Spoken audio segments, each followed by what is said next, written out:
In 1882, 140 years ago, a small group of faithful women convened in hopes of establishing a congregational society here in Charlevoix, Michigan. Shortly thereafter, a Ladies' Aid Society undertook a few small fundraising projects, and plans soon formed to purchase a plot of land on the corner of State and Park Streets in Charlevoix.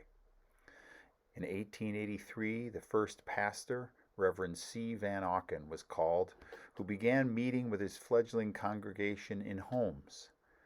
And by 1884, the church building was constructed and dedicated, and it still stands in that very spot today. For 140 years from this same street corner, the people of First Congregational Church have sought to live the path of Jesus and to grow in God's love. Through the decades, the people of this church family have been reaching in through Bible study and prayer, and reaching out in acts of service, love, and disaster relief. Whenever we have gathered to feed ourselves, it has always been in order that we would in turn be able to feed others and thereby embody the love of Christ. Speaking of embodying the love of Christ, not long ago, a group of committed Christ followers from this same street corner and in this very building penned an updated covenant statement. Our church community seeks to embody God's Spirit and live the teachings of Jesus. We offer a sense of belonging to each other and to all our neighbors as we build a just and sustainable world for all. Hi, it's Carolyn, and as you can see, I'm standing in front of our beautiful purple doors. These doors have a very special meaning to me. For many years I came up with my girlfriends, and every time we went by the church I said, I'm going to that church because of the purple doors. For those of you who don't know, I love purple. And doesn't everyone choose their church with purple doors? But as fate would have it, and I believe God works in mysterious ways, when I moved up here permanently 12 years ago, I came to this church. And the first time I walked in, I knew it was the place that I wanted to be.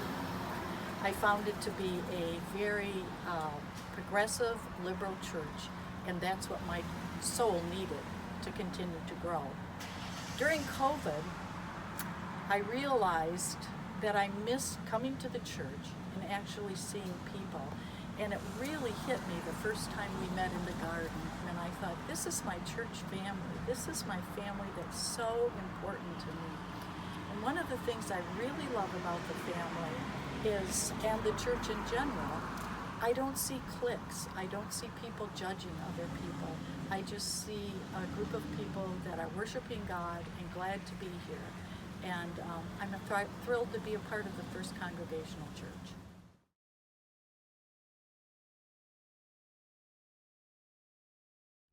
One of the things I really value about this church is that I don't have to leave my brain at the door.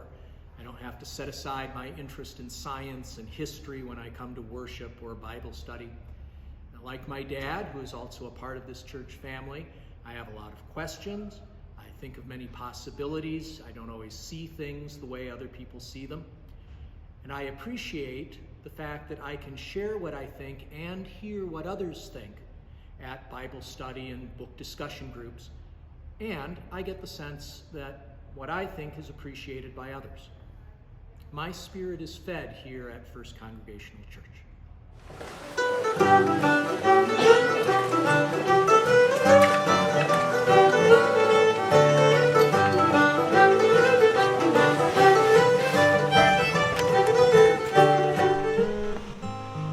Music has always been something this congregation celebrates.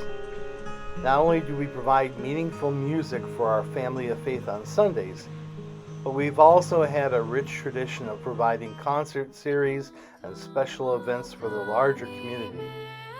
Our church, especially in recent years, is not wedded to one particular music style or genre. We make it a point of celebrating and sharing excellent music across all genres and time periods. For God speaks through all kinds of music.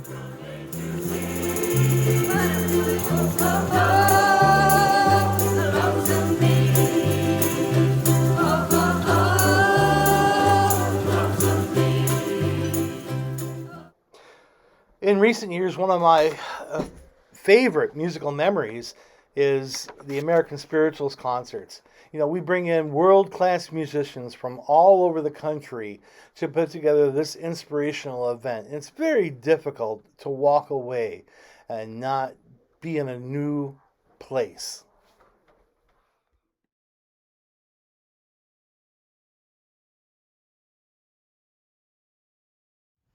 Hi, I'm Sue Dixon. I was able to, with some other members of the church, start a diaper pantry 5 or 6 years ago. We are open on Monday nights. We see young families. We don't ask any questions except, do they need diapers? We provide them with diapers and wipes, and sometimes we have formula around. Whatever we happen to have that people have donated to us, we are happy to give to them. My name's Mark Schroff. I'm a supporter of the Raider Den Food Pantry here at the Charlevoix High School Middle School. Since 2018, students who likely face food insecurity, especially on the weekends, have been getting grocery bags of food, personal products, and snacks to take home on the weekend. Since we started in 2018 with 18 participants, it has grown to over 61 students that we're servicing this fall. Charlevoix Congregational Church has been a starting donor since the very beginning, contributing to our 501c3 organization. On behalf of all the students that benefit from your generosity, we want to thank you for your continuing support. Okay. Hi, I'm Maureen Watts. You might know me better as Murphy. I grew up in this church from a small child all through Sunday school, the Christmas pageants, all through high school, and then moved away to college and then moved away for my career. I've recently moved back to the area with my husband, and we are thrilled to be back and part of this church because I feel like I've come home. One of the things that attracted me to come back to this church was the outreach program. The one that I've been working with the most is with Toby on the Ministerial Association outreach, where we try to help people in need, who are in crisis, who have an immediate financial need, and we also try to plug them into resources in this community, keeping heat in their home, even going so far as to buy a tent for someone who was homeless to provide them some immediate shelter until other accommodations could be found. This is a very rewarding part of the ministry and a rewarding part of my spiritual journey. And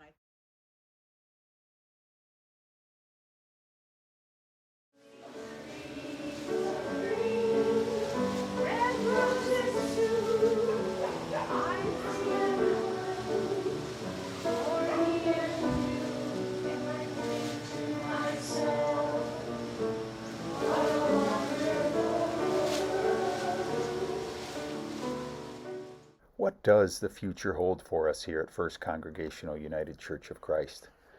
We've got 140 good years behind us, and by God's grace, we'll have even more amazing years ahead. What I find so exciting is that the story of this church is still being written. God has given us a lot of blank pages, and along with them, the privilege of filling in those pages as we move forward together, growing in God's love. Our family of faith is blessed to include children, young families, and folks of every age. Together, we're building a future defined by these words from the Lord's Prayer: "Thy kingdom come, thy will be done on earth." And to get there, to get to that future God has in store for us, one thing is for certain. We're going to need all of us, you, me, and every single one of us working together, giving generously, and participating in the unfolding story of First Congregational United Church of Christ. Let's make 2022 the most significant, difference-making year of the 140 years we've been together, growing in God's love. I see stars